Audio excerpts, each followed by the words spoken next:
My old friend taught me that lesson vividly back in 1933. There was a deep depression in this land. Many of you are too young to remember it, but I am almost now 67. I went through the deep depression back in New York City. I was a dancer, and who would pay a dancer when they couldn't eat? All the theaters were closed. I don't think more than 3 theaters out of 50 were open in Times Square. So who wanted the dancer? I would have danced for anything, for a meal. And no one wanted to pay a dancer. So what would I do? I wanted to go to my little island called Barbados. And I had no money, but when I said no money, I mean no money. Not just a little bit, but none.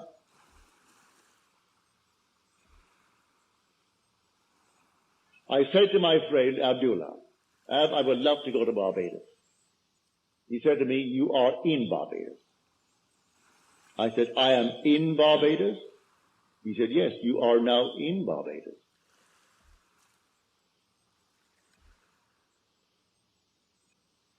I didn't quite understand what he was telling me. I learned it afterwards. He was telling me that if I want something, I must now, at that moment that I want it, assume that I have it.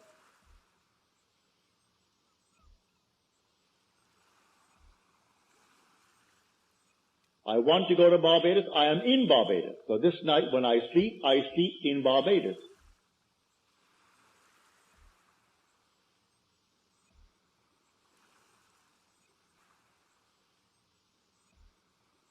How? In my imagination. And how do I know I'm there? Think of New York City where physically I'm sleeping, and see it to my north, 2,000 miles, northwest of where I am in Barbados.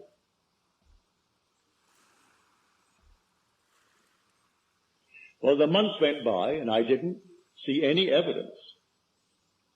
I said to him, you know, Ab, if I don't make the next boat out, I can't go to Barbados. Well, no planes were flying, no commercial planes were flying in those days. He said to me, who said you are going to Barbados? You are in Barbados.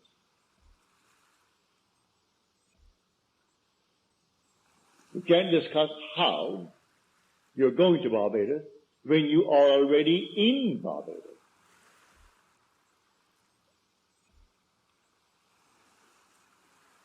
Then he walked straight to his room and slammed the door in my face, which was not an invitation to follow him. If you knew him, that's how he taught me.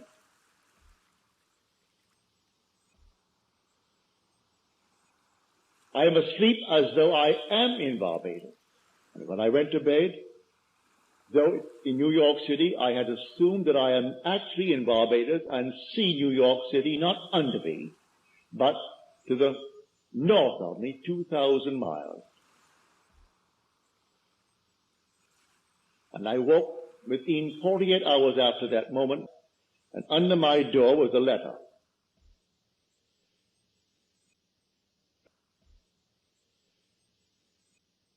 From my brother Victor.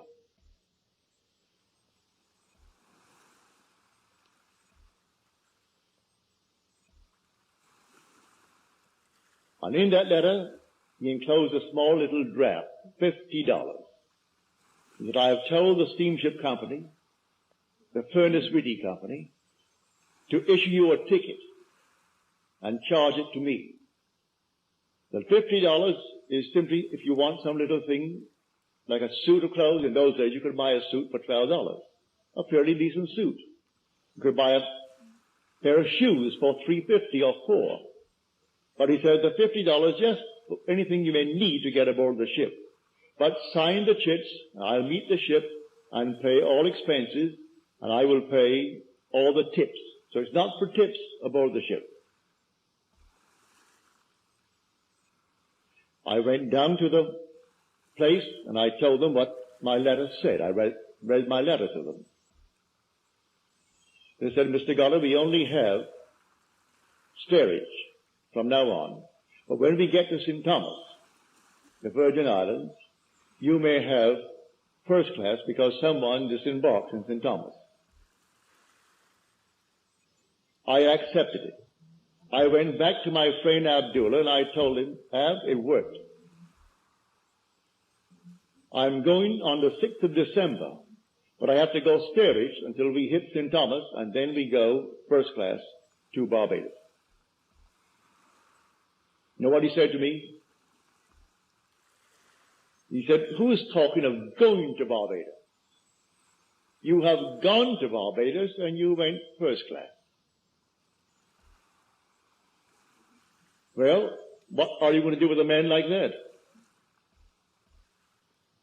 I went straight to the boat on the morning of the 6th, expecting I would go steerage to the Virgin Islands, when the man said to me, Mr. Goddard, we have a nice surprise for you. We had a cancellation, and so now you're going first class.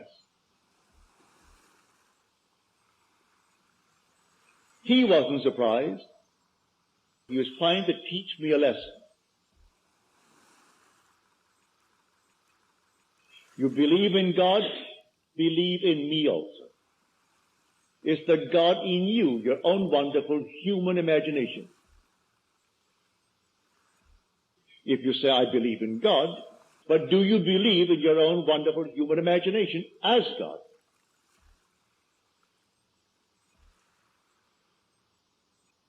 If the word God conveys the sense of an existent something outside of you, you have the wrong God.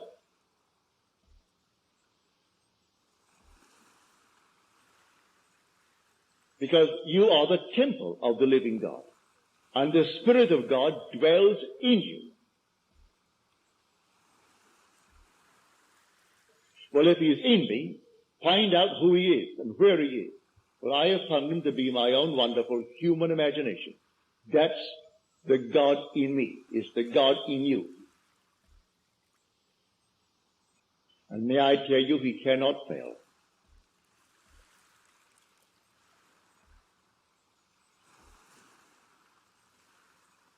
If I dare to assume that I am what I want to be, and I am faithful to that assumption, it will come to pass.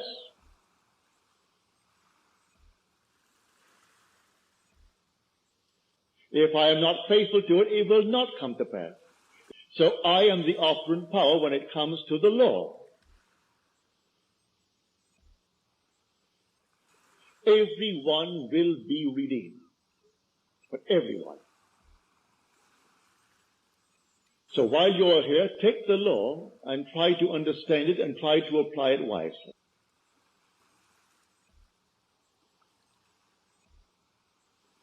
Why not live well? Why not be a kind person, a generous person in the world? Why not be a gentleman? Why not be a lady? So I say to everyone, while you are here, find out what the law is all about. But it couldn't happen by accident.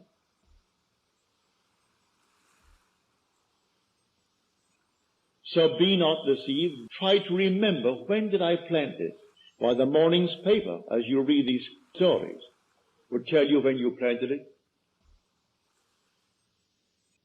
And that reaction was in itself the planting of the seed. You passed judgment instead of spending your wonderful time on investing it by, say, reading the Bible or reading a poem. Read something that is altogether lovely. You spend our time on the paper or the radio bulletin or the TV. And all day long we're simply putting into our mind ideas that must come to harvest. And when they come, we deny that we planted them.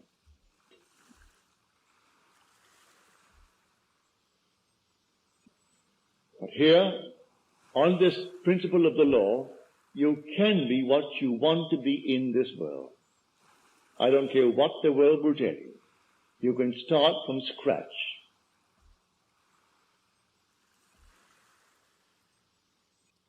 You can go any place in this world if you don't put these barriers on yourself. It's entirely up to you. God in you is your own wonderful being called your human imagination. Practice it morning, noon, and night. And long before the 4 weeks, you should show the fruit. I'm serious about it. You should bear the fruit of planting now. I'm serious about it. Some things come up overnight.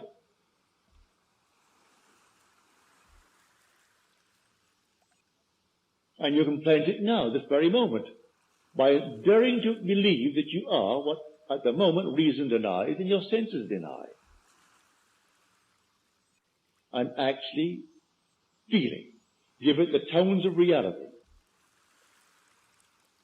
And then drop it. You don't pick it up tomorrow morning to see if it's growing. And in its own good time, it comes to fruition in your world.